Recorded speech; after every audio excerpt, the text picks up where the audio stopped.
Depuis début mai, nous avons posé plus de 100 ballons à la clinique. À cette occasion, nous allons vous présenter la prise en charge proposée en équipe. Je suis Nina Sacré, infirmière coordinatrice à la clinique d'Occitanie et je m'occupe des parcours de prise en charge du poids sur la clinique. Je suis Perrine Maillard, diététicienne en libéral. En libéral, comme plusieurs de mes confrères et consoeurs, je peux être amenée à accompagner des patients entrant dans le programme Allurion. Je m'appelle Cornelius Voronka, je suis chirurgien viscéral et digestif au sein de la clinique Occitanie.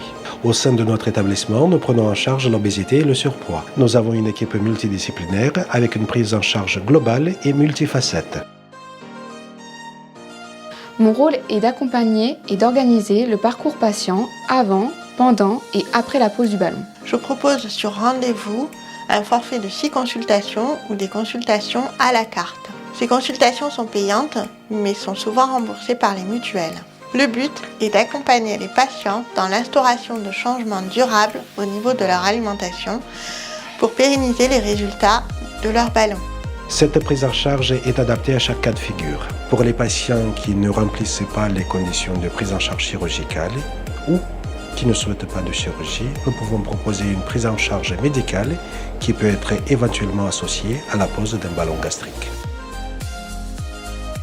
Ainsi, avant la pose du ballon gastrique, il est proposé un rendez-vous avec l'équipe médicale et paramédicale afin de faire un point sur l'obésité ou le surpoids, ses causes et ses conséquences sur la vie quotidienne.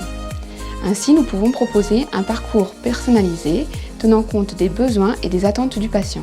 Nous suivons ensuite les patients pendant toute la période de mise en place du ballon gastrique, lors de consultations dédiées, mais aussi en restant disponible à tout moment par téléphone. Une fois le ballon éliminé, nous proposons à l'ensemble de nos patients des consultations individuelles personnalisées, mais aussi des ateliers collectifs qui ont pour but de maintenir ou d'acquérir de nouvelles habitudes. Je reçois donc le patient une première fois avant la pose du ballon afin de dresser un bilan diététique et de leur expliquer la réalimentation après le ballon. Puis environ une fois par mois, je revois le patient afin de l'aider à mettre en place des changements durant le port du ballon. Bien sûr, je revois le patient une fois le ballon parti afin qu'il puisse maintenir des habitudes alimentaires adaptées et qu'il puisse éviter de reprendre du poids. Notre établissement a opté pour un ballon qui se pose par une procédure simplifiée. Le ballon se présente sous forme d'une gélule liée à un cathéter.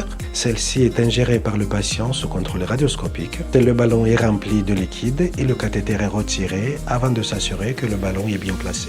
Le ballon remplit l'estomac et reste dans la cavité gastrique pendant 16 semaines. Au bout de 16 semaines, le ballon va se fissurer de l'intérieur, le liquide va se libérer et le ballon va s'éliminer par voie naturelle.